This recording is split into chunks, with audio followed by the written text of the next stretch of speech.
Hello everyone, welcome to SSC Mathcast. आशा करता हूँ कि आप सभी अच्छे होंगे और अपनी पढ़ाई में व्यस्त होंगे। तो चलिए, आज हम 5वां डोज लेंगे मैथ का। और हाँ, मैं आपको बता दूं कि एग्ज़ाम की डेट अब ज़्यादा दूर नहीं है, इसलिए मेंटली प्रिपेयर हो जाओ।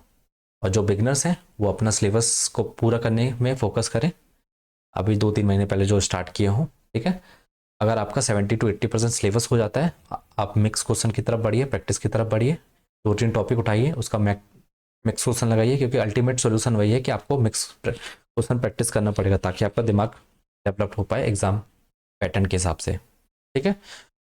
और एक चीज़ और कि आपको पीवाईक्यू पे ही बेस्ड क्वेश्चन करने हैं, क्योंकि जो एसएससी के एग्जाम है, जो भी क्वेश्चन आता है, फ्रेम होता है, वो पूरा रिपीट होता है, ठीक है ना। इसलिए मैंने ये सीरीज स्टार्ट की है, जिसमें हम जो रिपीट हुए क्वेश्चन है उसी को मल्टीपल टाइम्स करेंगे, उसी कॉन्सेप्ट को इतनी बार कर लेंगे कि हमारे दिमाग में वो बैठ जाए पूरी। इसलिए ये सीरीज़ है, ठीक है। उसको डिटेल में जहाँ भी आपको डाउट है मैं वो चीज़ क्लियर करूँगा। अगर आपको और भी कुछ डाउट है तो आप कमेंट सेक्शन में पूछ सकते हो और मेरे इस टेलीग्राम चैनल पे जुड़ सकते हो एसएससी मैथ क्लास से, ठीक है। तो आपको मैंने क्या बता दिया। अगर आपका हार्ड क्वेश्चन गलत होता है कोई नहीं, अफसोस नहीं होगा। पर अगर आपका ईजी और जो रिपीट हुआ क्वेश्चन अगर गलत होता है ना, तो फिर इसका मतलब आपने उस कॉन्सेप्ट पे पकड़ नहीं बनाई, ठीक है ना। तो आपको जो क्वेश्चन रिपीट हो रहे हैं उस पर तो आप कर सकते हो ना, कमांड बना सकते हो, उसको मल्टीपल टाइम रिवीजन करो, ठीक है। बस मेरा फोकस ये है कि अल्टीमेट आपको क्या लेना है, सिलेक्शन लेना है ना।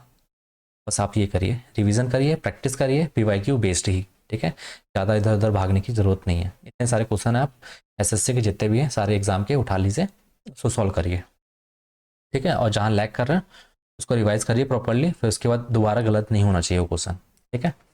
तो चलिए स्टार्ट करते हैं आज का इंपॉर्टेंट टॉपिक, जिसमें हम टच करेंगे सक्सेसिव परसेंटेज, डिटेल में जानेंगे और सारे डाउट जो भी होंगे क्लियर करेंगे, ठीक है। तो सक्सेसिव परसेंटेज चेंज जानने से पहले आपको कुछ चीज़ें पता होनी चाहिए, वो है फ्रैक्शन और देयर परसेंटेज।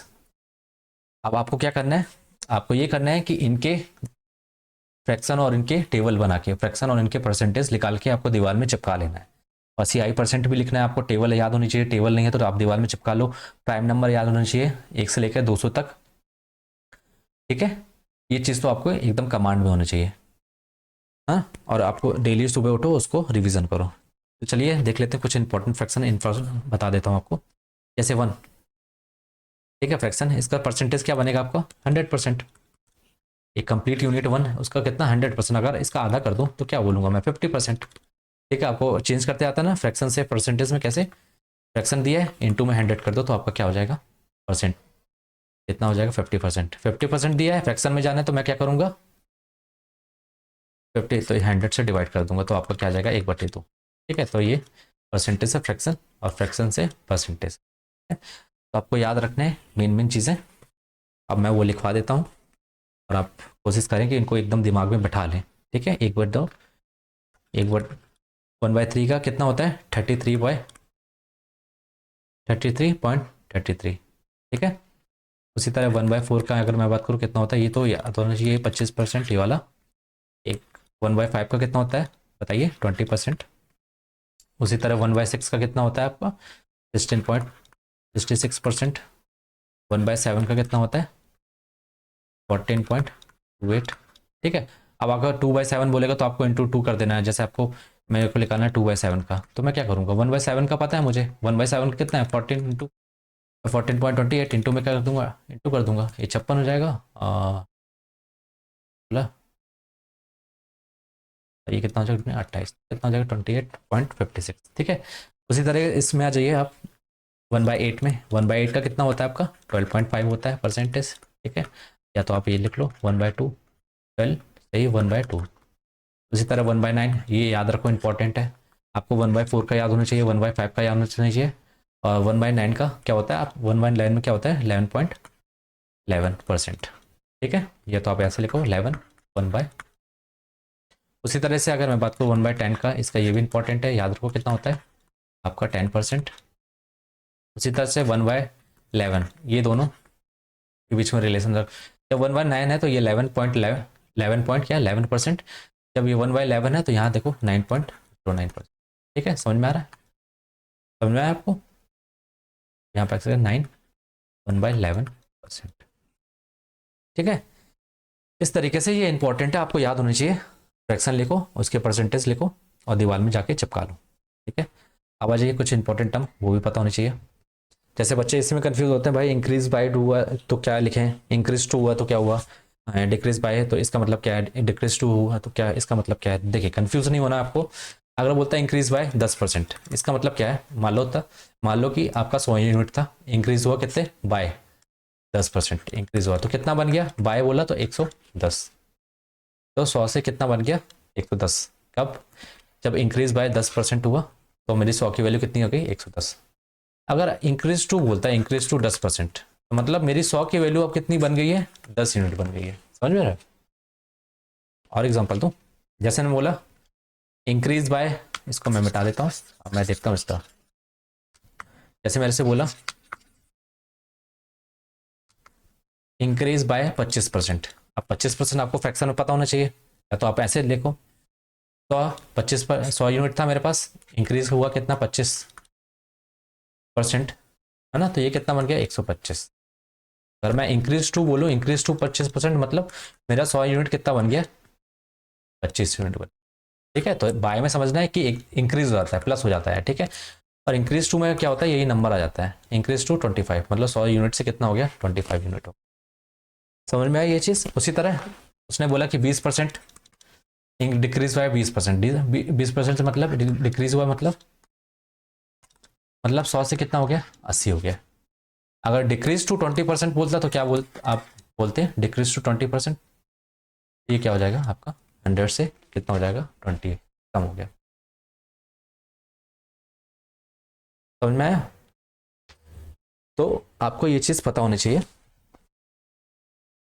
हाँ, तो इंक्रीज टू इतना और 20% 10%। ठीक है, तो ये चीज़ समझ में आई। तो रेशियो आपको लिखना है इतना 125 बटे आपको 100, डिक्रीज टू बोला, इंक्रीज टू बोला कितना 25 हो गया, उसी तरह इसमें डिक्रीज टू 80 हो गया 100 से, फिर यहाँ 20 से। ठीक है, ये चीज़ आपको क्लियर होनी चाहिए, इंक्रीज बाय और टू का मतलब क्या होता है। ठीक है, चलिए मूव करते हैं। आइए जानते हैं मल्टीप्लाइंग फैक्टर। ये चीज़ तो आपको जाननी ज़रूरी है। ठीक है, क्योंकि बच्चे, अब देखो पहले मैं परसेंटेज मोर बाद में बताऊंगा, पहले ये देखिए मल्टीप्लाइंग फैक्टर क्या होता है। मान लीजिए तो मेरे पास एक अमाउंट ए रुपीज़ है। ठीक है, अब मैंने इसको x% से क्या किया, बढ़ाया। ठीक है, तो x% से बढ़ाने का मतलब क्या किया, x% मोर बोलूँ या x% लेस बोलूँ, चलिए इसका देख लो आप मल्टीप्लाई फैक्टर। जैसे इसमें ए अमाउंट था, मैंने x% से बढ़ाया, x% मोर लिया। ठीक है, तो क्या होगा, इसका मतलब क्या है, ए का x% एक्स्ट्रा लेना है। ठीक है, ए का x%, ए तो ऐड करना है साथ ही साथ में ए का x%। ठीक है, इसको मैं कैसे लिखूंगा, ए इंटू ये एक्स लिख लो अपॉन में परसेंटेज कैसे लिख लो, तो ए कॉमन निकालो तो आपका क्या आ जाएगा 1 प्लस एक्स अपॉन 100। अब मैं इसको कैसे लिख सकता हूँ 100 प्लस एक्स अपॉन में 100। तो ये जो है होता है, ये आपका क्या कहलाता है, मल्टी मल्टी मल्टीप्लाइंग फैक्टर। समझ में आया? ठीक है, ए का कितना टाइम्स हो गया, इतना टाइम्स हो गया। ठीक है, 100 प्लस एक्स बाय 100। एग्जाम्पल देता हूँ आपको, जैसे मान लीजिए ए को 20% से इंक्रीज किया। समझ में आ रहा है? इसका मतलब ए तो था, मतलब 20% ए की वैल्यू ए तो थी, साथ ही साथ में कितनी बढ़ा दी 20% एक्स्ट्रा बढ़ा दी, तो ए प्लस 20%, ए का 20% निकालो। या तो आप ये ले सकते हो, या तो आप डायरेक्ट ये ले सकते हो, आप डायरेक्ट ये लिखो ए का 120% लिखो। ठीक है, इस तरीके से भी लिख सकते हो। तो मैंने इस तरीके से पहले देखो, यहाँ से ए कॉमन निकाला तो बचा कितना 20/100। ठीक है, तो ये कितना हो जाएगा आपका 100, तो 120 डायरेक्ट आ जाएगा। अब मैंने बोला था डायरेक्ट आप ये ले सकते हो, 120% से बढ़ाए मतलब 100 था तो 100 यूनिट था, 100% तो ए है, बढ़ाए कितना 20% बढ़ा दिए तो कितना हो जाएगा ये 20%, तो ये कितना बन जाएगा 120%। तो ए का डायरेक्ट आप क्या ले सकते हो 120%, तो 120% को क्या लिख सकते हो 1/20/100। 100, ये काटूंगा, ये 6 था और ये 5 था। तो मल्टीप्लाइंग फैक्टर क्या हो गया होगा 6/5। अब देखो इतनी तामझाम करने की जरूरत नहीं एग्जाम को। आपको एग्जाम ने बोला 20%, मैं दूसरा पेन ले लूँ, 20% से मोर या 20% इंक्रीज किया ए अमाउंट को, इसका मतलब कि 20% के मतलब फ्रैक्शन में कितना 1/5, मतलब 5 में 1 बढ़ा दिया तो मतलब 6/5। तो मैं डायरेक्ट यहाँ से यहाँ नहीं ले सकता हूँ 6/, मतलब मैं ए को डायरेक्ट 6/5, मतलब 5 की जगह में 6 यूनिट, ठीक है ना। ये डायरेक्ट आपका क्या आ जाएगा, इतना परसेंट इंक्रीज हुआ तो समझ में आया ये चीज़। तो मल्टीप्लाइंग फैक्टर आपको, ठीक है। अब आप देखिए इसका, अगर लेस वाले की बात करें तो देखिए ए अमाउंट था, ठीक है, X% से लेस या कितना, ठीक है, X% लेस, अब बताना कितना हो जाएगा एक्स, ये माइनस आएगा इसमें, ए का X% निकालो, तो ए कॉमन निकालो, 1 - x/100, तो ये कितना हो जाएगा ए इंटू में 100 - x, तो ये परसेंटेज लेस है। तो ये हमारा जो क्या आ गया मल्टीप्लाइंग फैक्टर, फैक्टर। या तो मैं डायरेक्ट लिखा सकता हूँ, जैसे मेरे को बोला है ए का 20% डिक्रीज हो गया, ठीक है, परसेंटेज लेस है इतना, ठीक है, लेस हो गया। इसका मतलब क्या हुआ, 20% कितना होता है 1/5, मतलब 5 में 1 कम हो गया तो मैं 4, ठीक है, 5 का सामान आप कितने 5 यूनिट का सामान आप कितने में जा रहा है 4 में। अब डायरेक्ट यहाँ से आप निकाल लो कितना हो जाएगा ए का 4/5 टाइम्स निकाल लो, तो ये क्या है आपका मल्टीप्लाइंग फैक्टर, समझ में आया। ठीक है, इतना चेंज हुआ, ये चेंज है ना, तो चेंज के लिए कुछ नहीं करना आपको, सीधा मल्टीप्लाइंग फैक्टर निकालना है तो बस वो आ जाएगा आपका। समझ में आया ये चीज़, ठीक है। तो आपकी ये इनिशियल वैल्यू थी, और ये जो सॉल्व किया होके आएगी ये पूरी, ये आपकी क्या होगी फाइनल वैल्यू निकल के आ जाएगी। ये चीज़ क्लियर हुई। तो आप ये ध्यान रखो इनिशियल, इनिशियल वैल्यू, तो आप ये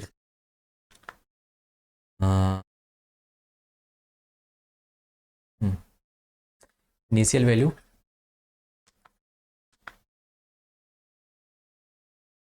वैल्यू में क्या करोगे मल्टीप्लाइंग फैक्टर एम एफ लिख देता हूँ, इक्वल टू क्या आएगा आपका फाइनल वैल्यू, ठीक है। जैसे A/5 तो इसका किया तो मुझे न्यू वैल्यू मिल जाएगी फाइनल वैल्यू, ठीक है, इंक्रीज डिक्रीज करने के बाद फाइनल वैल्यू आ जाएगी। ठीक है, समझ में आया ये चीज़। मल्टीप्लाई फैक्टर क्या होता है, परसेंटेज मोर परसेंटेज लेस क्या होता है, और मैंने ये टर्म भी बताया इंक्रीज बाय इंक्रीज टू मतलब क्या था, इंक्रीज टू मतलब 100 से कितना हो गया 25 हो गया, ठीक है, इंक्रीज हुआ है पर इतना हो गया। चलिए नेक्स्ट पढ़ते हैं। अब आप जानिए इफेक्टिव परसेंटेज से पहले आप ये जानिए सक्सेसिव परसेंटेज चेंज क्या होता है। सक्सेसिव परसेंटेज चेंज ये देखें, जैसे मान लीजिए कि आपके पास 100 यूनिट है, 100 रुपये है, ठीक है, मैंने इसको पहले 10% से बढ़ाया, ठीक है, समझ रहे हो, 10% से इंक्रीज किया तो कितना हो जाएगा ये तो 10, फिर क्या किया 10% से, अब क्या किया 10% क्या कर दिया डिक्रीज कर दिया। तो पहले मैंने क्या है 10% बढ़ाया, फिर उसके बाद 10% कम कर दिया, तो ये क्या हो जाएगा आपका, तो इसका 10% निकालो कितना आएगा 11 आएगा, इस माइनस करोगे 110 में से इसको 11, तो कितना आ जाएगा इसका 10% लेस करके निकालोगे तो कितना आएगा, मैंने बताया ना 10% लेस का मतलब क्या होता है 1/10, मतलब 10 में 1 गए तो 9 में बेचा, है ना, 10 का यूनिट 10 का सामान मतलब 9 में, 10 की जगह 9 यूनिट में बेच रहा है, तो इसका मल्टीप्लाई फैक्टर निकालो, सीधा निकाल के आप इंटू करके 1/10 का 9/10 निकाल लो, तो आपको क्या मिल जाएगा फाइनल वैल्यू मिल जाएगी, वो कितनी आ जाएगी 19। मैं इसको बता चुका हूँ कि इसका इसका मल्टीप्लाइंग फैक्टर क्या होगा, यहाँ पे 10% मतलब 11/10 इंक्रीज हुआ है ना, यहाँ डिक्रीज हुआ है तो क्या हो जाएगा मल्टीप्लाइंग फैक्टर 9/10। तो मतलब 100 यूनिट ये इतना सामान 100 रुपये मेरा कितना बन गया 99 रुपीज़ बन गया, इसको रुपीज़ ही मान, ठीक है। पहले 10% से इंक्रीज हुआ तो कितना बन गया था 110, तो ये क्या हुआ डिक्रीज हुआ 10% से तो कितना बन गया 99, समझ में आया? तो नेट परसेंट चेंज बताओ कितना होगा, नेट परसेंट चेंज बताइए कितना हुआ, कितना हुआ 1% का हुआ ना, यहाँ से देखो 100 था, ये कितना हो गया 99, कितने परसेंट का, 1% का। तो ये चीज़ समझ में आई आपको, पहले 100 था, 100 यूनिट था, फिर कितना बन गया 110 बन गया। कब कब बन गया, जब हमने 10% इंक्रीज किया, फिर उसका 10% लेस किया, तो कितना बन गया 99। ठीक है, तो टोटल कितना 1% का, 1% का चेंज आया। ठीक है, तो ये इस तरीके से सक्सेसिव है, मतलब एक बार इंक्रीज हुआ, फिर डिक्रीज हुआ, फिर इंक्रीज भी हो सकता है। ठीक है, डिक्रीज भी हो सकता है, डिक्रीज इंक्रीज कितनी बार भी होता है, कितने टाइम भी होता है, वो सक्सेसिव होता है। अब मैं ना इसको ऐसे डायरेक्ट भी सॉल्व कर सकता था, कैसे 100% 10% का इंक्रीज हुआ तो मल्टीप्लाइंग फैक्टर क्या होगा 11/10, मैंने बता चुका है। 10% का इंक्रीज बोला है, इसका मतलब क्या होगा, इसका फ्रैक्शन क्या होता है 1/10, मतलब प्लस हुआ है, तो इसका मतलब 10 यूनिट की वैल्यू कितनी बन गई है 11, तो मैंने 11/10 लिख दिया। फिर उसके बाद 10% का लेस हो गया, तो एक माइनस, मान लो कि ये -1/10, तो मतलब 10 में कम हो गया, तो मल्टीप्लाइंग फैक्टर क्या होगा 9/10, तो मैं डायरेक्ट यहाँ लिखूंगा 9/10। तो यहाँ लिखता हूँ मैं हिसाब से, ये 100 इंटू में 11/10 और 9/10, समझ में, इसको 2 ही काटो, कितना हो गया आपका 99। अब तो यहाँ से आप देखो, ये डायरेक्ट यही निकल आया आपका, ये यहाँ से आप ये पूरा करके गए तो आप यहाँ से निकाल सकते हो। तो ये है सक्सेसिव का मतलब, इस तरीके से इंप्लीमेंट करते हैं। ठीक है, सबसे इजी टॉपिक यही है, और जो कंपाउंड इंटरेस्ट से डरते हैं ना, है ना, वो सक्सेसिव को समझ जाते हैं ना, तो जो सीआई है पूरा सक्सेसिव पे ही बेस्ड है। ठीक है, और सबसे इजी टॉपिक वही है, क्योंकि आपने स्टार्ट नहीं किया ना, और जब स्टार्ट करोगे बार बार सक्सेसिव का यूज़ करोगे उसमें, क्योंकि ऑलमोस्ट इसी का इम्प्लीमेंट होता है सक्सेसिव परसेंटेज चेंज का। ठीक है, चलिए आइए कुछ चीज़ें और जानते हैं। हाँ, आप देखिए नेट हमको कैसे निकालना, नेट अफेक्टिव परसेंटेज चेंज, या तो डायरेक्ट फॉर्मूला का यूज़ करो, या तो मल्टीप्लाइंग फैक्टर, मैंने बता दिया कैसे, जैसे मैंने बोला, जैसे दो सक्सेसिव चेंज हुआ, एक 10% का हुआ, फिर उसके बाद 20% का चेंज हुआ। मान लो एक्स मेरा 100 अमाउंट था इतना, एक बार 10% का चेंज किया, फिर उसके बाद कितने का 20% का चेंज हुआ, तो मुझे बताना है फाइनल वैल्यू कितनी होगी। तो या तो देखो आप फॉर्मूला लगाओ डायरेक्ट, या तो आप सिंपल मल्टीप्लाइंग फैक्टर का यूज़ करो। मैंने -10% बताया आपको, या मान लो आप 25% ले लो, 10% बार बार ले रहे हैं, माइनस पहले 25% का इंक्रीज किया, फिर उसके मान लो 20% का फिर इंक्रीज कर दिया, मान लो फिर इंक्रीज ही वाले लेते हैं। तो 100 यूनिट थे, 25% का इंक्रीज, 25% का इंक्रीज मतलब 25% फ्रैक्शन में कैसे लिखते हैं 1/4, इसका मतलब 4 में 1 यूनिट, एक बढ़ाना है ना, कितना 5/4 इंक्रीज है 5/4। फिर इसके बाद 20% का इंक्रीज, 20% का इंक्रीज, 20% में कितना होता है फ्रैक्शन में 1/5। ठीक है, तो 5 यूनिट कितना बन जाएगा 6 यूनिट, अच्छा 6/5 हो जाएगा। इंक्रीज करना है ना +1 का, तो 5 6 फाइनल वैल्यू हमारी। तो याद रखा करो, ये जो ऊपर लिखता हूँ और जो नीचे होती है ये फाइनल वैल्यू है, मतलब मल्टीप्लाइंग फाइनल अपॉन में ये इनिशियल होता है। ठीक है, पहले इतना यूनिट था, अब कितना बढ़ने के बाद कितना हो गया 5 यूनिट हो गया। ठीक है, इसका मतलब आप ये 5/4 जो लिख रहा हो ना, पहले इनिशियल 5 था, अब क्या हुआ 20% इंक्रीज हुआ, तो मतलब कितने का इंक्रीज हुआ, मतलब 20% मतलब 1 + 1/5, मतलब पहले 5 था, अब 1 का इंक्रीज करना, तो मैंने क्या लिख दिया सीधा 6 लिख लिया। तो ये फाइनल है, और ये 5 जो है वो इनिशियल है। ठीक है, अब ये चीज़ आपके दिमाग से ये चीज़ क्लियर हो जानी चाहिए। ठीक है ना, बार बार रिपीट कर रहा हूँ। तो अब यहाँ से कैंसिल करो, 5 से 5 कैंसिल हो गया, और यहाँ से आप कटो, ये कितना होगा आपका 150 आ गया अमाउंट, फाइनल फाइनल वैल्यू। ठीक है, ये चीज़ समझ में आई। चलिए अब यूजिंग फॉर्मूला नेट परसेंट, अगर 2% का चेंज हो रहा है तो मैंने फॉर्मूला आपको बता देता हूँ, एक्स प्लस, आप यहाँ लिखिए, पहले इसको सॉल्व कर लिए। क्या होता है अगर 2% सक्सेसिव 2% चेंज हो रहा है, 20% 25%, तो क्या होता है x/xy/100%। ये क्या है हमारा नेट परसेंटेज चेंज।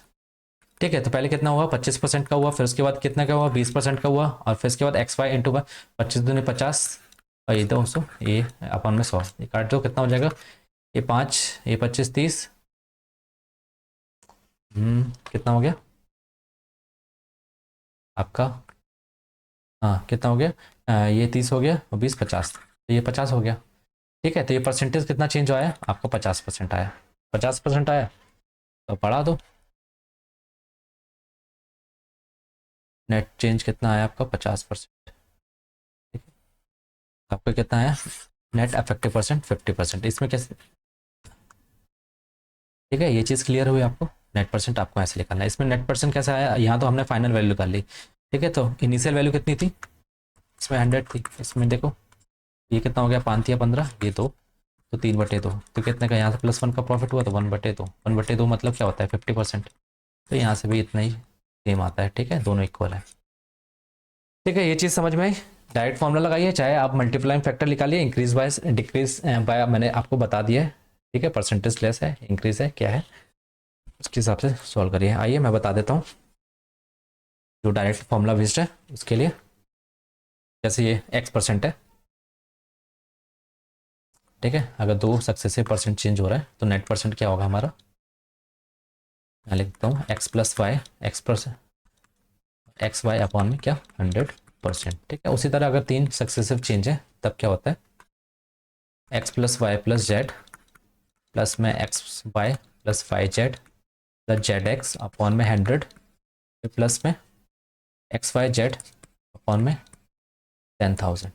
ठीक है, तो यहाँ परसेंट लगाना। ठीक है, आप ना यहाँ कंफ्यूज मत हो, सक्सेसिव और डिस्काउंट के लिए अलग है, सक्सेसिव डिस्काउंट के लिए अलग होता है फॉर्मूला, इसके लिए अलग होता है। ठीक है ना, तो उसमें कंफ्यूज मत हो जाया करो, वो बीच में यहाँ माइनस आता है तो आप सोचते हो यार ये माइनस वाला लगाऊं कि प्लस वाला लगाऊं, किसमें क्या लगाऊं। ठीक है, आप ये डिस्काउंट वाले के लिए अलग से करेंगे। ठीक है, किसी वीडियो में हम कंप्लीट जानेंगे वैसे में। आइए फिर ये मैंने मल्टीप्लाइंग फैक्टर बता दिया आपको, मैंने बता दिया 20% मल्टीप्लाइंग फैक्टर इंक्रीज हुआ है, तो इसका मतलब क्या हुआ, 1/5, मतलब 5 में 1 का इंक्रीज हुआ तो 6/5 बन गए। किसी का भी निकालना एक्स अमाउंट का कितना बन गया, 6/5।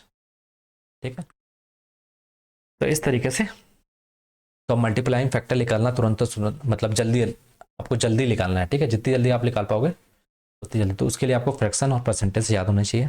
ठीक है, चलिए कुछ इंपॉर्टेंट चीज़ें जान लेते हैं। If A number is increase by x%, अगर मान लो कोई एक अमाउंट है उसको x% से इंक्रीज किया, फिर उसको रिड्यूस बाय x%, फिर उसको क्या किया, x% से रिड्यूस कर दिया।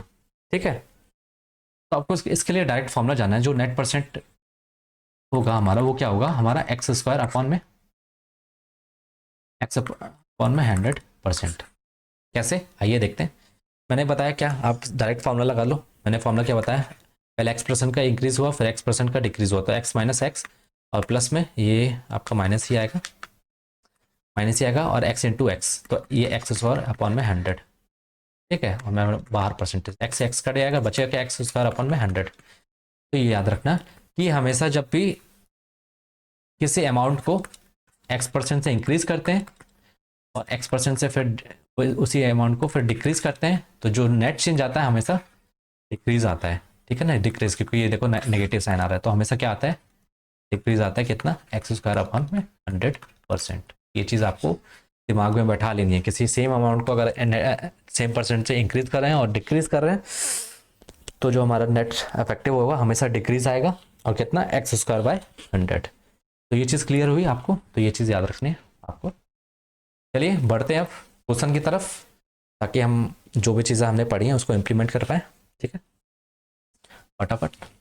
अब देखिए, price of an article increase by 20%। ठीक है, एक मान लो आर्टिकल है, इसका प्राइस कितना ए है, पहले इंक्रीज किया कितना, +20% से, देन रिड्यूस बाय 20%। देखो अब अभी जो जस्ट इसके पहले जो कॉन्सेप्ट पढ़ा है वही है, अब डिक्रीज कर दिया 20% से। तो आपको मैं बोलूँ, अब उसने बताया, पूछा कि what will be the net percentage change. Net निकालने के तो पहले मैं आपको मल्टीप्लाइंग फैक्टर बताता हूँ कैसे निकालते हैं, मल्टीप्लाई फैक्टर यूज करके कैसे निकालना है, मेथड कैसे यूज करना है। तो देखो, कोई अमाउंट तो पहले इंक्रीज हुआ, तो 20% का मतलब क्या होता है, इंक्रीज हुआ, इसका मतलब 1/5, मतलब 5 में 1 का इंक्रीज हुआ, 6/, मल्टीप्लाइंग फैक्टर कितना आ गया, 6/5। उसी तरह से 20% डिक्रीज हुआ, तो इसका मतलब क्या हुआ, -1/5, मतलब 5 में 1 कम हुआ तो 4/5, मतलब 5 यूनिट की जगह कितना हो गया, 4 यूनिट हो गया, डिक्रीज हुआ तो 5 की जगह कितना हो गया, 4 हो गया। ठीक है, अब यहाँ से काट लो आप, नहीं कटेगा, 24, और ये कितना 25, कितने का लेस हो रहा है, 1 का डिक्रीज हो रहा है ना, कितना, तो 1/25 इंटू में 100, 2500 को 100, तो ये कितना हो जाएगा आपका, 4% आ जाएगा। समझ में, इसका आंसर क्या होगा आपका, 4%। और आपको ऐसे नहीं निकालना, आपको ऐसे निकालना तो आप ऐसे निकाल सकते हो। कैसे, मैंने क्या बताया, जब भी कोई अमाउंट सेम अमाउंट अगर सेम परसेंट से इंक्रीज होता है, सेम परसेंट डिक्रीज होता है, तो नेट परसेंट क्या होता है, माइनस का x², एक्स कितना है 20%, तो 20 का स्क्वायर निकालो, अपॉन में क्या करो 100 कर दो, और इंटू में, ठीक है, इंटू में नहीं, सीधा 100 कर दो, कितना परसेंटेज आएगा आपका, ये कितना हो जाएगा 400 अपॉन में 100 कटेगा, कितना आ जाएगा आपका 4%। तो यहाँ भी 4%, यहाँ भी 4, इस चाहे मल्टीप्लाइंग फैक्टर से निकाल लो चाहे आप ऐसे निकाल लो। ठीक है, ठीक है, चलिए आगे बढ़ते हैं नेक्स्ट क्वेश्चन की तरफ। क्वेश्चन हमारा, चलिए इसको सॉल्व करिए। A certain number first increase by, तो एक नंबर है मान लो, ठीक है, पहले वो कितने से इंक्रीज हुआ 20% से, फिर डिक्रीज बाय 40% या -40%, अगेन इंक्रीज बाय कितने से 20%। तो मैं क्या करता हूँ, पहले 20% और 20% को एक साथ सॉल्व कर लेता हूँ फॉर्मूला लगा के। फॉर्मूला लगा के कैसे, मैंने बताया था formula x + y, x y upon में 100, दो सक्सेसिव का इसमें लगा दो, तीनों को एक साथ भी लगा सकते हो आप, तीनों को एक साथ मतलब ये वाला formula X Y Z, X plus Y plus Z और X Y plus Y Z plus Z x upon में 100 इंटू में एक्स वाई जेड अपॉन में 10,000 परसेंटेज। ठीक है, आप ये लगा सकते हो, या तो मैं दो दो को पेयर बना के सॉल्व कर लूँगा। ठीक है, इसका निकालूंगा कितना हो जाएगा आपका, तो ये कितना हो जाएगा 40, सॉरी 40 बोला, हाँ इसको मैं करूँ, हाँ 20 + 20 कितना हो जाएगा, ये 400 अपॉन में मैं इसका निकाल रहा हूँ। ठीक है, कट जाएगा, कितना हो जाएगा आपका 20 40 और ये 44, तो इसका कितना आ गया 44% प्लस में। ठीक है, ये वाला लिख लो यहाँ पे -40%। अब इनका निकालो सक्सेस, ये वाला फॉर्मूला लगा के कैसे निकालोगे, 44% लिखो, फिर इसके बाद 40 लिखो, 44% -40% और यहाँ माइनस आएगा ना, प्लस माइनस इन दोनों का इंटू करोगे, x plus y, x plus ये एक्स है हमारा, ये वाई है हमारा।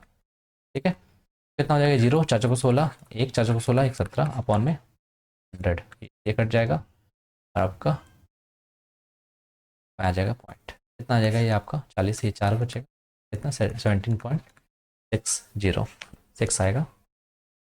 और माइनस कर देखो आंसर, तो माइनस नेगेटिव डिक्रीज आएगा, तो डिक्रीज आएगा तो इंक्रीज वाले तो सारे हटा दो, डिक्रीज कितना आएगा ये देखो पॉइंट में आएगा ना, 16 आ नहीं सकता, तो हमारा आंसर क्या हो जाएगा डिक्रीज बाय, वैसे भी देख लो 17 में 17.60 में 4 को माइनस करोगे कितना आ जाएगा आपका 13.6 आ जाएगा परसेंटेज। ठीक है, इतने से डिक्रीज हुआ, डिक्रीज क्यों हुआ देखो, ये माइनस आएगी वैल्यू, 17 बड़ा है ना 17.6 से, तो ये माइनस कितना आ जाएगा 13 पॉइंट, यहाँ लिखता हूँ -13.6%। ठीक है, चलिए नेक्स्ट क्वेश्चन की तरफ बढ़ते हैं। और पूरा इसको सक्सेसिव का आपका दिमाग से निकल जाना चाहिए, जो भी डाउट है आप क्लियर हो जाना चाहिए। ठीक है, जो भी अगर आपको कुछ और भी डाउट आता है तो आप पूछ सकते हो कमेंट सेक्शन में। ठीक है, चलिए उससे प्रैक्टिस करनी है पॉज करके पहले, उसके बाद मेरा सोल्यूशन देखना है। अब देखिए, if the price of the book is first decrease by, कुछ प्राइस मान लो ए प्राइस है अमाउंट, ठीक है, इंक्रीज हुआ उसका कितना 25%, देन इंक्रीज फिर इंक्रीज हुआ कितना 20%, then the net change in the price of the book will be, net change बताना है। मैंने इसको मल्टीप्लाइंग फैक्टर से सॉल्व करवाया क्या वाले को, आप खुद से सॉल्व करना है इसको, जो मैंने ये वाला क्वेश्चन करवाया आपको, इसको मल्टीप्लाइंग फैक्टर से भी करना, इजीली सॉल्व है। आज आइए मैं सॉल्व करवाता हूँ। देखो पहले 10-20% का इंक्रीज हुआ ना, तो मैं इसका मल्टीप्लाइंग फैक्टर क्या होगा 1/5, मतलब 5 में 1 का इंक्रीज हुआ। ठीक है, उसके बाद डिक्रीज हुआ 40%, 40% कितना होता है 2/5, डिक्रीज हुआ तो मतलब 5, तो ये कितना बन जाएगा मल्टीप्लाइंग फैक्टर 3/5, तो 3/5 हो जाएगा। ठीक है, और फिर क्या बोला 20% का फिर इंक्रीज हुआ तो क्या हो जाएगा 6/5, आप काट लो, कुछ काट रहा है नहीं कटेगा, कहते 18 से कितना हो जाएगा 108 अपॉन में 125, ये कितना कम है ये 17 और 17, आपका ये 17 कम है। ठीक है, तो 17 कम है कितने में 125, कितना वैल्यू आएगा 25 से काटो, 25 चौको 100 और 25 25 ये। ठीक है, ये कितना हो जाएगा 17 चौको 68 बटे में 5, 5 से डिवाइड करो कितना हो जाएगा आपका 13 5 65 और 3 बचा, और ये 6 6 35, तो आपका यहाँ से भी क्या आ जाएगा सेम आएगा। ठीक है, अफेक्टिव परसेंट, समझ में, तो मल्टीप्लाइंग फैक्टर का यूज़ करो चाहे आप डायरेक्ट फॉर्मूला यूज़ करो आ जाए।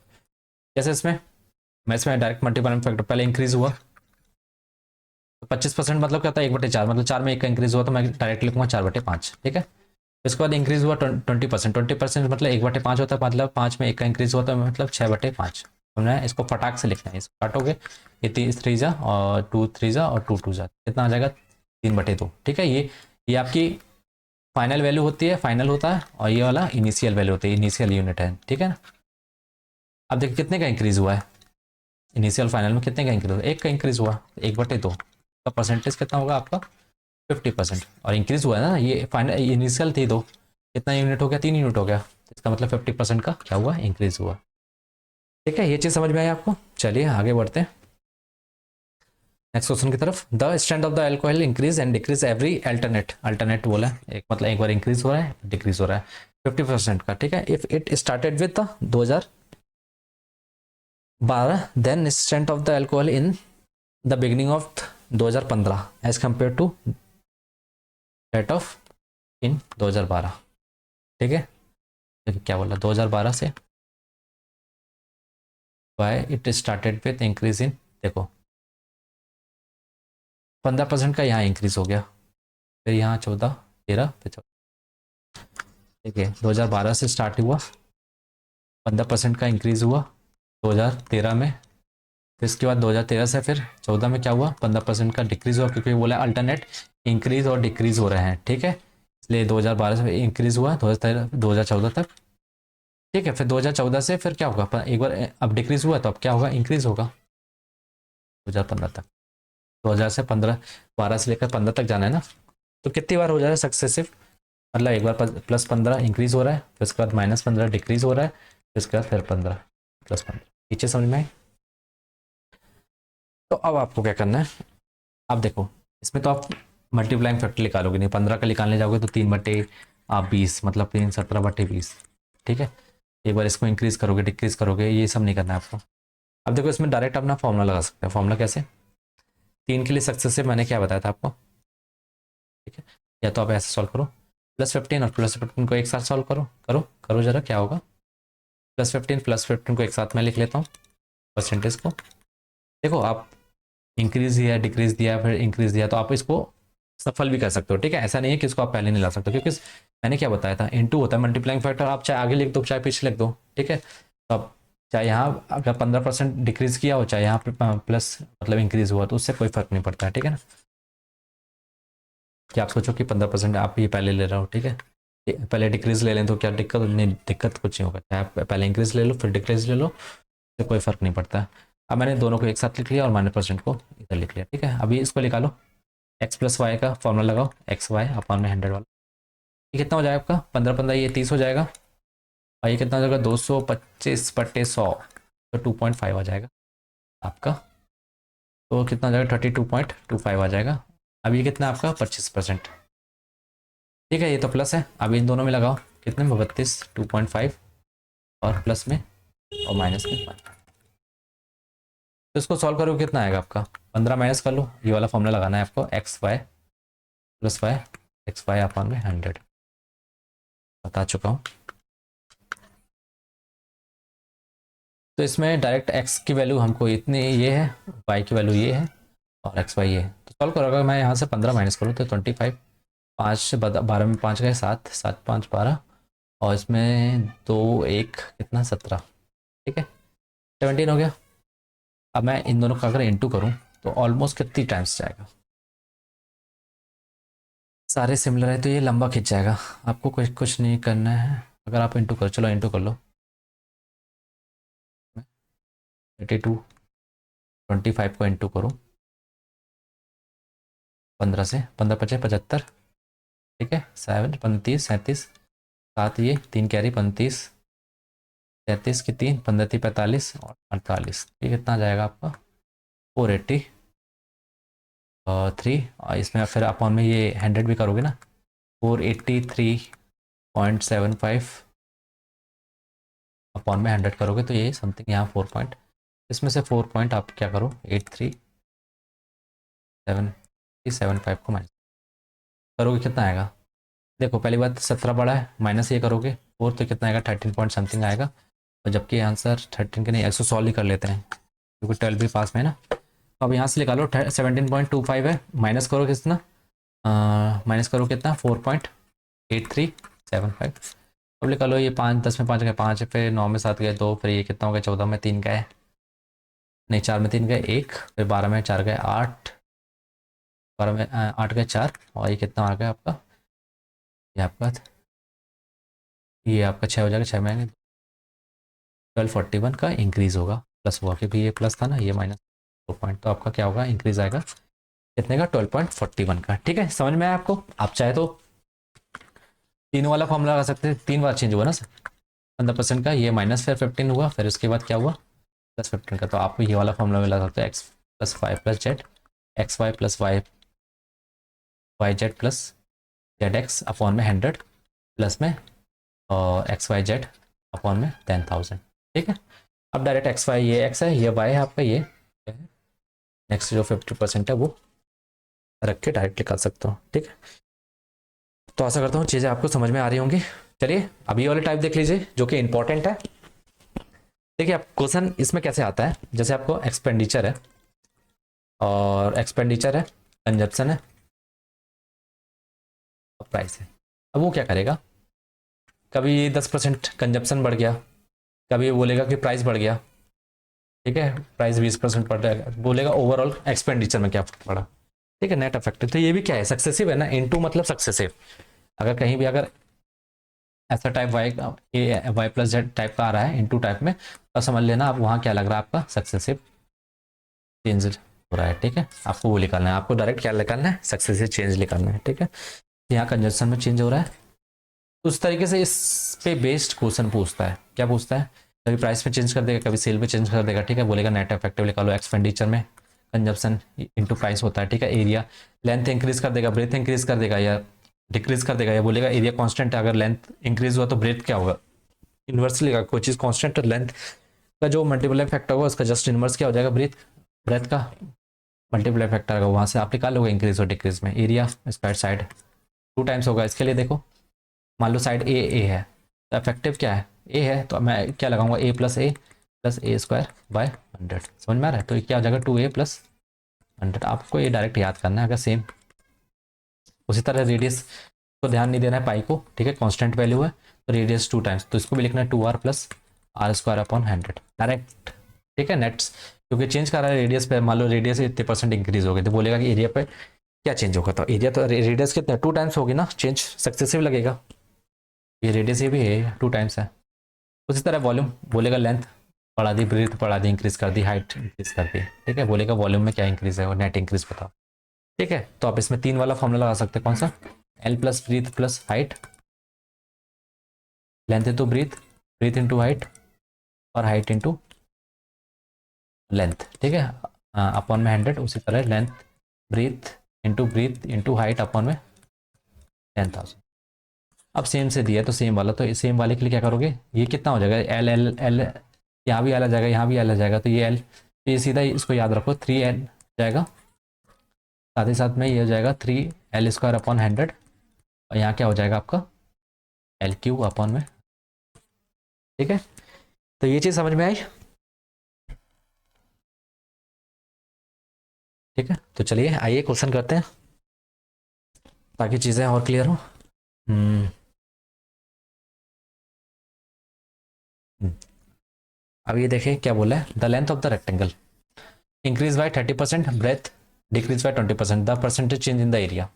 तो एरिया ऑफ रेक्टेंगल क्या होता है, ये तो पता होना चाहिए आपको, क्या होता है बताइए, लेंथ इनटू ब्रेथ। अब उसने क्या बोला, लेंथ को इंक्रीज कर दिया इसको 20% से, इंक्रीज कर 30% से सॉरी, और ब्रेथ को डिक्रीज कर दिया 20% तक। बताइए लेंथ को 30%, 30% का मतलब क्या होता है 3/10, मतलब 10 3 बढ़ा दिया तो कितना, मल्टीप्लाइंग फैक्टर क्या होता है 13/10, क्या लिखूंगा 13/10। अब 20% से डिक्रीज कर दिया इसका 20%, मतलब क्या होता है 1/5, मतलब माइनस, मतलब 5 में 1 कम करना है, तो मल्टीप्लाइंग फैक्टर क्या हो जाएगा आपका 4/5। ठीक है, यहाँ लिखो कायदे से 4/5। तो आपको नेट बताना, नेट एरिया में क्या चेंज आया, नेट एरिया में चेंज आएगा तो इसको सॉल्व करो पहले। ये कितना हो जाएगा आपका 2 दूनी 4, ये 5, 3 दूनी 26 और ये 25, तो कितने का चेंज आ रहा है, +1 का, कितने में 25 में, तो 1/25, 1/25 इंटू में 100 कर दो, परसेंटेज लगाने 25 ऑफ, तो कितने परसेंटेज का चेंज आया एरिया में, 4%। समझ में आया ये चीज़ें। ठीक है, कुछ नहीं लग रहा है, क्या लग रहा है सक्सेसिव का, तो आपको आपको समझ में आया इंपॉर्टेंस क्या है सक्सेसिव का। तो आपको क्या करना है, बार बार रिवीजन करना है इसका, जो भी मैं करवा रहा हूँ इसी से क्वेश्चन फ्रेम होंगे। ठीक है, अब आइए total percentage change in the volume, volume आ जाइए, वॉल्यूम ऑफ क्यूबॉइड, क्यूबॉइड बोला ना, वॉल्यूम ऑफ क्यूबॉइड क्या होता है, अभी मैंने लिखवाया था length into breadth into height. ठीक, अब क्या बोला है, length and if it's length and breadth are decrease by, मतलब लेंथ को भी डिक्रीज कर दिया 15% से और 25% से, इसको भी डिक्रीज कर दिया ब्रीथ को भी, ठीक है, एंड रिस्पेक्टिवली वाइल इज मतलब उसकी हाइट को इंक्रीज किया कितने, पर उसकी हाइट को कितने परसेंट से इंक्रीज किया, 60%। 15% मतलब क्या होता है, 15% का मतलब इंक्रीज, इसका मतलब क्या होता है 1/3/5, मतलब -3 कम कर दिया है, तो इसका मतलब मल्टीप्लाइंग फैक्टर कितना आ जाएगा आपका 2/5, तो इसके लिए कितना आ जाएगा 2/, -25%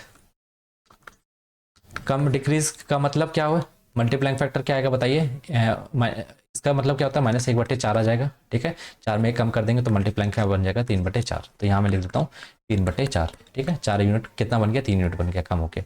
अब बोला 60% का इंक्रीज किया किसमें, हाइट में, 60% का इंक्रीज मतलब 3/5 होता है, ठीक है, कैसे हुआ पता है ना आपको, 20% क्या होता है 1/5 होता है, तो 60% कितना होगा आपका 3 का इंटू कर लो, तो यहाँ 3 आ जाएगा, तो +3 का ऐड करना है तो कितना हो जाएगा 8/5 हो जाएगा मल्टीप्लाइंग फैक्टर, तो मैं 8/5 यहाँ लिखूंगा, ठीक है। अब यहाँ से जो कट रहा है काट लो, कितना हो गया 3 दूनी 6, 6 दूनी 12 और ये 25, ठीक है, यही होगा ना, 3 दूनी 6 और 6 दूनी 12, ठीक है, ये चीज़ समझ में आई। तो यहाँ से आपका कितना, कितने का इंक्रीज, कितने का डिक्रीज हुआ ना, कितने का डिक्रीज हुआ बताइए आप, कितने का डिक्रीज हुआ, तो ये 12 1, ये यहाँ से आपका 3, 13 का इंक्रीज हुआ, ठीक है, 13 का इंक्रीज हुआ, 13 का इंक्रीज हुआ, कुछ तो गड़बड़ है, 8/5, 60% का इंक्रीज किया किसमें, हाइट में, ठीक है ना, और उसमें क्या किया है,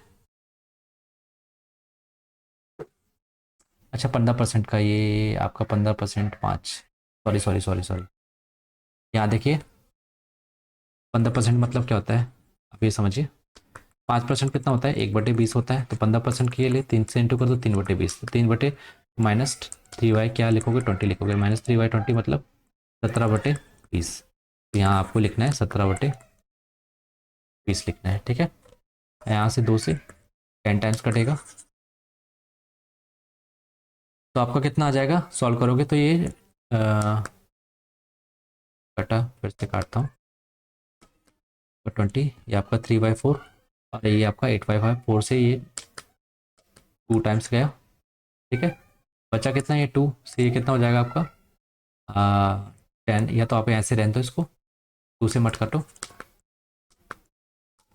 यहाँ 2 लिख दो बस, तो नीचे आपका 100 हो जाएगा, और ये कितना हो जाएगा 3 दूनी 6, 17 6 कितना था 42, और 102 होता है, कितने का इंक्रीज हुआ है देखो बताइए, 2 का इंक्रीज हुआ है किसमें 100 में, इसका परसेंटेज निकालोगे इंटू परसेंट 100 कर दो, कितना हो जाएगा आपका 2% का क्या हुआ है इंक्रीज हुआ है, तो आपका आंसर डिक्रीज नहीं होगा, इंक्रीज होगा, ठीक है, तो ये चीज़ समझ में आई।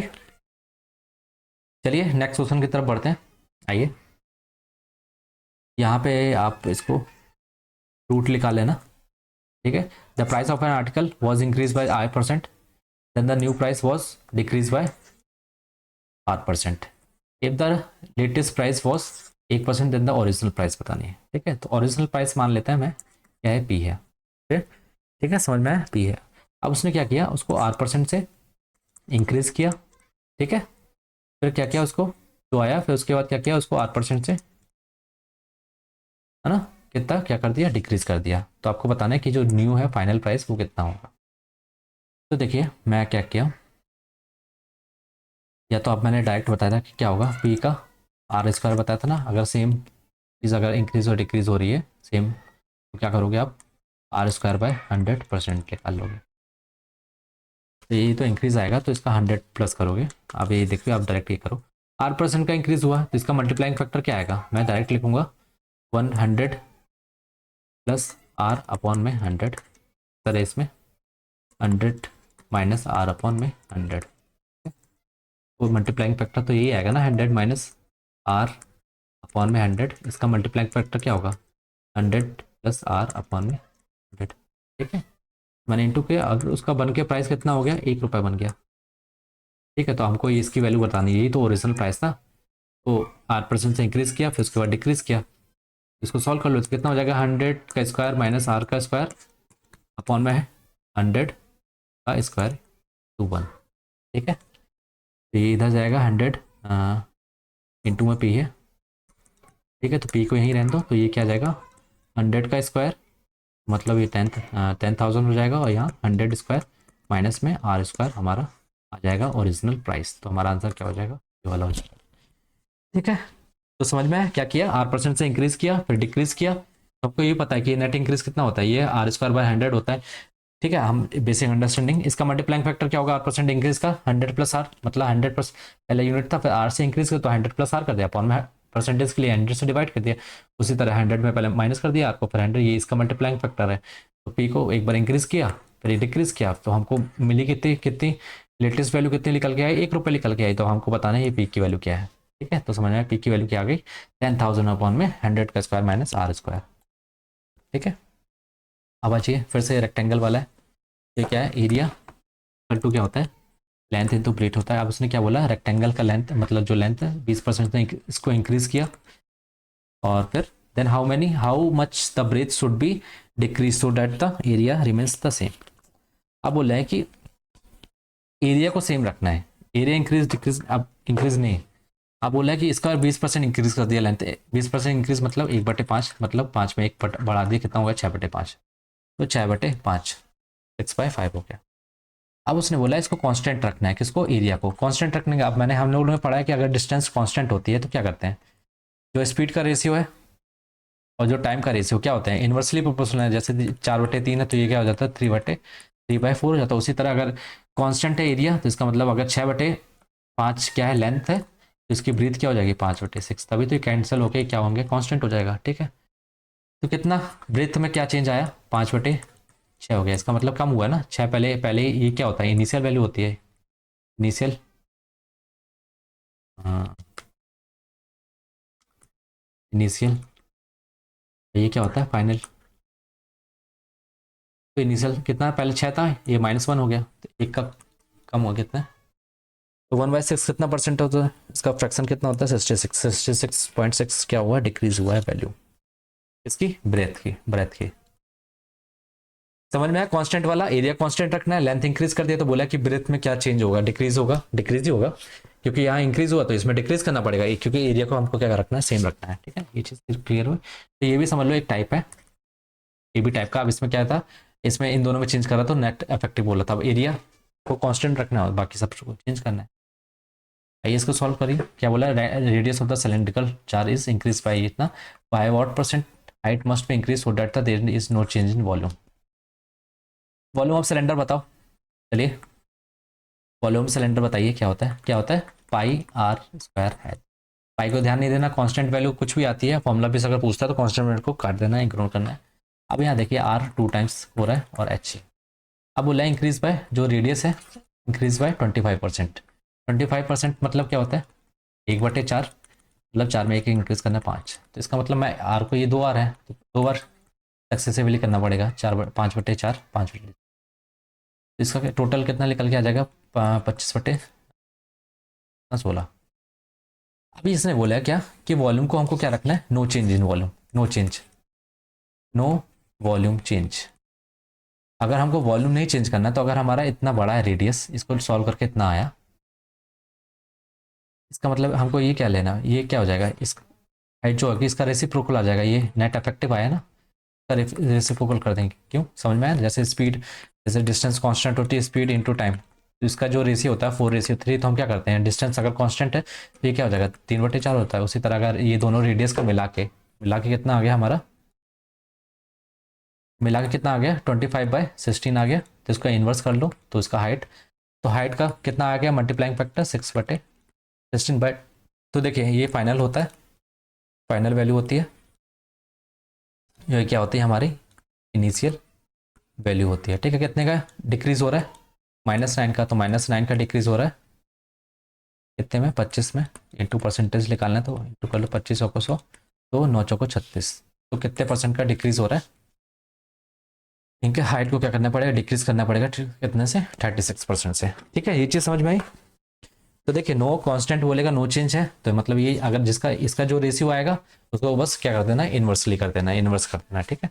ये आ गया, तो ये हमारा मल्टीप्लाई फैक्टर आ गया किसका, एच का। तो 25 में से कितना कम हो रहा है, 25 यूनिट से 16 यूनिट बन रहा है, कितना कम हो रहा है, 9 यूनिट कम हो रहा है। 9 कितना, 25 का कितना परसेंटेज है वो निकाल लेंगे, वो 36% आया, हमने लिख लिया। ठीक है, करिए, ये करिए। The price of the commodity increase by 28%, however the expenditure on it increase by 12%, what is the percentage increase and decrease in the consumption. ठीक है, कंजप्शन में क्या हुआ, तो देखिए एक्सपेंडिचर होता है, जो मैंने बताया था आपको, फॉर्मूला याद है, तो सब याद रखना है जो मैंने ये लिखवाया ना आपको, आपको पता होना चाहिए। Revenue equal to price to sell, फिर ठीक है, एक्सपेंडिचर ये रहेगा, क्योंकि इसी पे बेस पूछता है, एक को इंक्रीज करेगा डिक्रीज करेगा, नेट इफेक्टिव पूछेगा, ठीक है, किसी को कांस्टेंट रखेगा, इसके अलावा और कुछ क्वेश्चन नहीं आएगा, बस इसी में से फ्रेम करेगा। ठीक है, एक्सपेंडिचर इक्वल टू क्या होता है, कंजम्पशन कितना होता है, कंजम्पशन कितना हो रहा है, साथ साथ में उसका प्राइस कितना है। ठीक है, अब उसने क्या किया है कि प्राइस कितना बढ़ा दिया इसको, 28%। अब उसने क्या बोला है, expenditure on it increase by 12%। यहाँ पे इसने एक्सपेंडिचर को बताया, तो उसने बोला what is the percentage increase and decrease in the consumption. इसमें बताना, आपको कुछ नहीं करना है, परसेंटेज को इंक्रीज किया ना, तो मैं क्या बोलता हूँ, इसको मैं ऊपर लिखता हूँ, 12% से इंक्रीज किया है, 12% से इंक्रीज किया है, मतलब 100 यूनिट था, उसको क्या कितना हो गया, 112 हो गया। कंजम्पशन का नहीं पता हमको, इसको मान लेते हैं एक्स है। ठीक है, एक्स यूनिट है, जो भी आएगा फ्रैक्शन हम फिर सॉल्व करेंगे। अब प्राइस है, प्राइस कितना है, 28% मतलब इंक्रीज हो रहा है ना प्राइस में, तो ये कितना होगा 28, मतलब 100 से कितना यूनिट हो जा रहा है, 108। ठीक है, मतलब ये समझ रहा है, मैंने आपको बता चुका था कि 100 यूनिट है, इतना परसेंट का इंक्रीज हो रहा है, तो इसका मतलब आप ये डायरेक्ट लिख लो 128। ठीक है, इस तरीके से याद याद है, 100 से 100 काट लो, और इस यहाँ लिख लो डायरेक्ट 112 अपॉन में 128, 4 से काटो, 4 टू ज़ा 8, 3 8 चौक 32, और ये कितना 3 और ये 2, तो 4 से फिर से काटो 7 जा, और ये कितना आ जाएगा आपका 8 जा। तो जो एक्स है कंजम्पशन है, इसको मैं कंजम्पशन लिख देता हूँ, कंजम्पशन उसका कितना आ गया फैक्टर 7/8। ये इनिशियल इनिशियल थी वैल्यू, और ये कितनी फाइनल। देखिए फाइनल क्या हो रहा है, कम हो रहा है ना, कितने का कम हो रहा है, 1 का लेस हो रहा है, तो 1/8 कितने में, 8 में। तो परसेंटेज निकालोगे तो 1/8 का कितना परसेंट होता है, 12.5% होता है। तो इंक्रीज हो रहा है डिक्रीज हो रहा है, इंक्रीज नहीं हो रहा है, कम हो रहा है ना, 8 से 7 हो रहा है, तो क्या हो रहा है हमारा, डिक्रीज हो रहा है 12.5% का। ठीक है, किसमें, कंजम्पशन में। ये चीज़ समझ में आई। चलिए नेक्स्ट क्वेश्चन की तरफ मूव करते हैं। अब ये क्या बोला है, the price of the item reduced by 20%, its sale increased by X%. If there is increase of 20% in the receipt of the revenue, then the value of X%। ठीक है, अब देखिए रेवेन्यू इक्वल टू याद होना चाहिए, revenue equal to क्या होता है, प्राइस कितना इनटू में सेल कितना हुआ है। ठीक है, अब उसने क्या बोला, when the price of the item reduce by, मतलब 20% का इसमें रिड्यूस कर दिया, 20% रिड्यूस कर दिया किसको, प्राइस को। और क्या बोला है, if there is increase in, अब इस there is increase in 25% in receipt of the revenue, मतलब इसमें इंक्रीज हो गया कितने का, 25% का। तो हमको निकालना है सेल में क्या इंक्रीज हुआ डिक्रीज हुआ, तो हमको कुछ निकालना है, बस मल्टीप्लाइंग फैक्टर मिल जाए ना, हमको फैक्टर मिल जाए, रेशियो मिल जाए, बस सब कुछ सॉल्व कर लेंगे। 25% इंक्रीज का मतलब क्या होता है, आप डायरेक्ट या तो 125, मतलब 100 यूनिट कितना बन गया, 125 बन गया, या तो आप डायरेक्ट ये ले सकते थे 1/4, मतलब प्लस ऐड हुआ तो 5/4 लिखते हैं। आप सॉल्व भी करोगे तो ये आएगा 25/25, ये चौको, डायरेक्ट आप 5/4 भी लिख सकते थे। ठीक है, तो ये आप, मैं आपको बार बार नहीं बताऊंगा, ठीक है, आपको ये प्रैक्टिस में आना चाहिए। ये प्राइस है, हमको नहीं पता इंक्रीज इंक्रीज नहीं, प्राइस का पता है, प्राइस का क्या हुआ 20% डिक्रीज, 20% डिक्रीज मतलब मैं डायरेक्ट लिख देता हूँ, 100 से कितना हो गया 80 लिख हो गया, इसको काटूंगा तो सेम आए, तो 20% मतलब क्या होता है 1/5 इंक्रीज हुआ, तो मतलब 4 बन के 5 का, इसको सॉल्व करूंगा ना तो वही आएगा 4/5 ही आएगा, 4 जा या 5 जा। ठीक है, इनटू में क्या हो जाएगा आपका सेल कितना। ठीक है, तो ये आ गया आपका 4/5, ये हो जाएगा आपका 25, ये 5 इधर चले जाएगा, 4 इधर चले जाएगा, और ये कितना हो जाएगा 16 हो जाएगा, तो ये सेल का फ्रैक्शन आ, ये इनिशियल था, ये आपका फाइनल। तो कितना चेंज हो रहा है, कितना चेंज हुआ है, इनिशियल फाइनल बढ़ रहा है, बढ़ रहा है, कितना बढ़ रहा है 9 यूनिट, तो 9 16 का कितना परसेंट है, निकाल लो, निकालिए कितना होगा आपका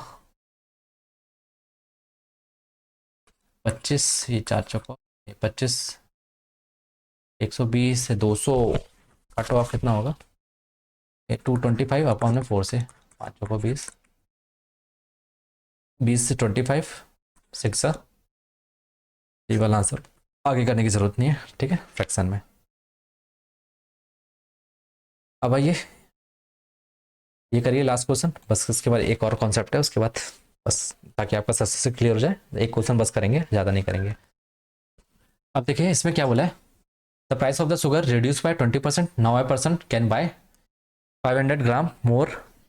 अब उसने क्या किया कि 20% का प्राइस और क्वांटिटी लिख लो यहाँ, हाँ, जो एक्सपेंडिचर कर रहा है वो सेम कर रहा है, उसने क्या किया प्राइस में रिड्यूस कर दिया 20%, 20% मतलब 1/5, मतलब पहले 5 यूनिट में बेच रहा था और प्राइस कितना हो गया 4 हो गया, 5 से 4 यूनिट हो गया, ठीक है, कितना हो गया 5 से 4 यूनिट हो गया। पर now a person can buy 500 gram more sugar for the original price of the sugar, ठीक है। अब देखो एक्सपेंडिचर इक्वल टू क्या होता है, आपका होता है प्राइस इंटू में क्वांटिटी, ठीक है। एक्सपेंडिचर आपका कांस्टेंट है, कितना है 36 रुपीज़ में। अब जब वो इंक्रीज हो गया, मतलब जब प्राइस रिड्यूस हो गया तो 36 रुपये में वो एक्स्ट्रा खरीद पा रहा है, कितना 500 ग्राम, ठीक है। तो पहले ये देखिए जो प्राइस है, ये प्राइस और ये क्वांटिटी आपकी, ठीक है, ये क्या है क्वांटिटी है, तो इनका रेशियो क्या हो जाएगा आपस में इन्वर्स हो जाएगा। क्यों हो जाएगा ये पता चला, क्योंकि हमारा एक्सपेंडिचर वो सेम है कि 36 रुपये बाद में भी पहले भी खरीदा था, पर वो जब प्राइस रिड्यूस हुआ 5 यूनिट से 4 यूनिट हुआ तब उसको एक्स्ट्रा मिला कितना 500 ग्राम, दे वो उतना ही रहा है 36 रुपये का ही सामान खरीदा है, पर 500 ग्राम का एक्स्ट्रा फायदा हो रहा है, ठीक है। तो ये देखिए कितने का, इसमें कितना, तो find the original price of the sugar पर किलोग्राम, पर किलोग्राम में निकालना है। देखो 500 ग्राम को पर किलोग्राम में चेंज करोगे तो क्या करोगे, 500 अपॉन में 100 कर लो, 1000 कर लो सॉरी, तो ये कितना हो जाएगा 0.5 kg, ठीक है। तो देखिए क्वांटिटी में कितना चेंज आ रहा है, यही तो चेंज आ रहा है ना, जब प्राइस रिड्यूस हो रहा है तो क्वांटिटी में कितना चेंज आ रहा है, 1 यूनिट का, 1 यूनिट की वैल्यू कितनी है, ये इतना ही तो एक्स्ट्रा मिल रहा है ना उसको, 0.5 kg एक्स्ट्रा मिल रहा है, ठीक है, समझ में आया। तो 0.1 यूनिट की वैल्यू 0.5 है, तो 4 यूनिट की वैल्यू कितनी हो जाएगी आपकी 2 kg आ जाएगी, ठीक। पर वो खरीद कितने का, कितने रुपए का था, कितने रुपए का खरीदा था 36 रुपये में, कितना खरीदा 2 kg खरीदा, ठीक है। तो पर केजी के लिए हिसाब से इसको 2 से डिवाइड कर दो, ठीक है। 36 रुपीज़ में खरीदा तो हमारा टोटल कितना खरीदा उसने 200 के, हाँ 2 kg खरीदा, तो पर केजी कितना हो जाएगा, ठीक है। तो ये हमारा क्या हो जाएगा ओरिजिनल प्राइस, ठीक है। ओरिजिनल प्राइस से ये निकालता है, आपको बोलता है कि फाइनल प्राइस बताओ, तो आपको ये 5 इसका निकाल के 25 निकालते 2.5 आता, फिर आप क्या करते हैं इसमें 36 से डिवाइड कर देते हैं, ठीक है। तो आपको मिल जाता क्या फाइनल जो न्यू मतलब प्राइस है उसका, ठीक है। तो ये था हमारा सक्सेस है पूरा कंप्लीट, ठीक है। आशा करता हूँ इससे बाहर क्वेश्चन नहीं जाएगा, क्या करेगा ज़्यादा क्वेश्चन को फ्रेम करेगा, ठीक है। आपको वॉल्यूम ये, ठीक है ना, एक्सपेंडिचर रेवेन्यू इसी से एक को कम करेगा, इंक्रीज करेगा, डिक्रीज करेगा, तो आपको ओवरऑल क्या लगाना है सक्सेसिव लगाना है, बस हो गया। फॉर्मूला लगाना, जहाँ फॉर्मूला आपको लग रहा है लगाना चाहिए वहाँ लगाइए, जहाँ मल्टीप्लाइंग फैक्टर है उससे सॉल्व करिए, ठीक है, ईजी वे में आप सॉल्व कर ले जाओगे। अब चलिए एक कॉन्सेप्ट और सीख लेते हैं इस पे क्वेश्चन बेस पे। तो ये क्वेश्चन क्या बोल रहे हैं पढ़ते हैं। In the given figure P Q R is an isosceles, मतलब पी क्यू आइसोसेलेस है, तो ये वाली साइड और ये वाली साइड इक्वल होगी, मतलब P Q equal to P R दिया हुआ है, ठीक है। और a circle through Q touch the P R, ठीक है ना, पी आर को टच कर रहा है किस पे एट मिड पॉइंट, ये मिड पॉइंट है आपका एस, तो एस मिड पॉइंट है, मिड पॉइंट है तो क्या हो जाएगा पी एस इक्वल टू क्या आ जाएगा आपका एस आर हो जाएगा, ठीक है। यहाँ से मिड पॉइंट है ना, तो P S equal to S R आ जाएगा, तो यहाँ लिख लो P S equal to S R. इसको मैं हटा देता हूँ, लिखे रहने दो, ठीक है। अब क्या बोला है कि intersect P Q at M, P Q M M पे इंटरसेक्ट कर रहा है, which of the following is correct, P और पी एम और पी क्यू का रिलेशन है, ठीक है। इससे पहले आप एक कॉन्सेप्ट सीख लीजिए, दो कॉर्ड हैं मान लो ए बी, ये ए और ए बी, ये मान लो इंटरनली के लिए है, ठीक है, इंटरनली के लिए, और ये किसके लिए एक्सटर्नली के लिए है, ठीक है।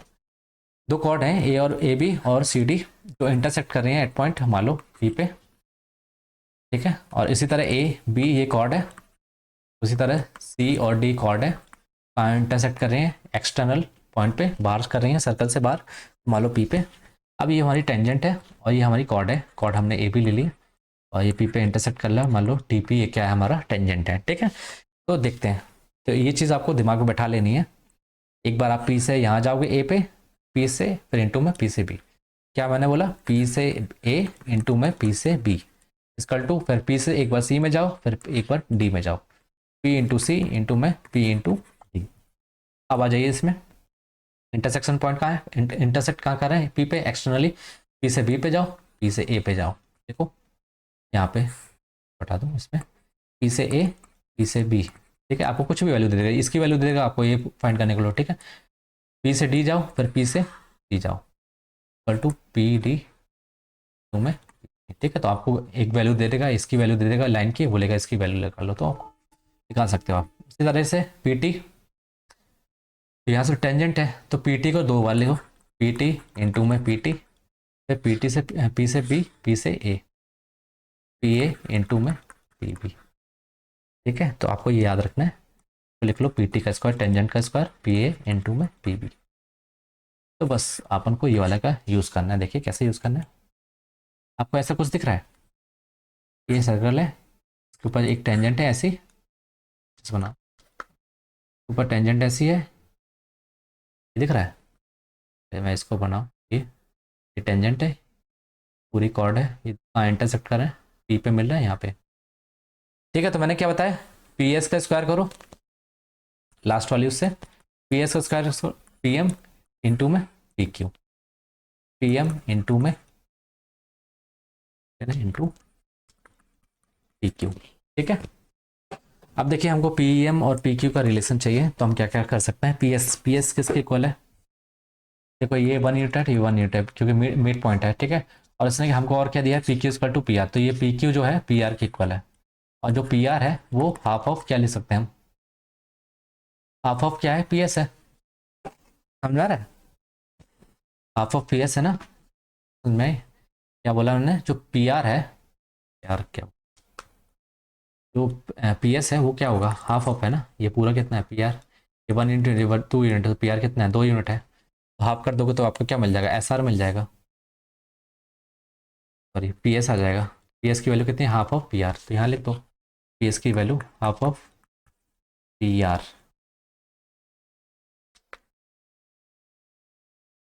का स्क्वायर कर दो पी एम इंटू में, ठीक है। इसका स्क्वायर करोगे क्या आएगा आपका, ये हो जाएगा 1/4 इंटू में पी आर। अब पता आपको पी आर किसके इक्वल है, पी क्यू के, तो पी आर की जगह मैं क्या लिख दूँ, पी क्यू का स्क्वायर, ठीक है। और ये हमको किसके इक्वल दिया है, P M equal to P M into में पी क्यू, ठीक है। तो यहाँ से एक कट जाएगा और बचेगा क्या, पी क्यू इक्वल टू या P M equal to 1/4 P Q. तो हमारा आंसर कौन सा हो जाएगा, P M equal to P Q by 4, ठीक है। समझ में आई ये चीज़। तो ये था हमारा आज का डोज। तो आशा करता हूँ कि आपको सक्सेसिव में बहुत कुछ जानने को मिला होगा, और साथ ही साथ में हमने सर्कल का एक इम्पॉर्टेंट कॉन्सेप्ट को समझा, ठीक है। तो चलिए मिलते हैं नेक्स्ट वीडियो में। अगर आपको ये वीडियो पसंद आया तो लाइक करिएगा, लोगों तक शेयर करिएगा, और साथ ही साथ में आप मेरे टेलीग्राम चैनल पर जुड़ सकते हैं ताकि आपको इंपॉर्टेंट अपडेट मिलते रहे, पीडीएफ मिल जाए, ठीक है। तो चलिए till then bye, thank you.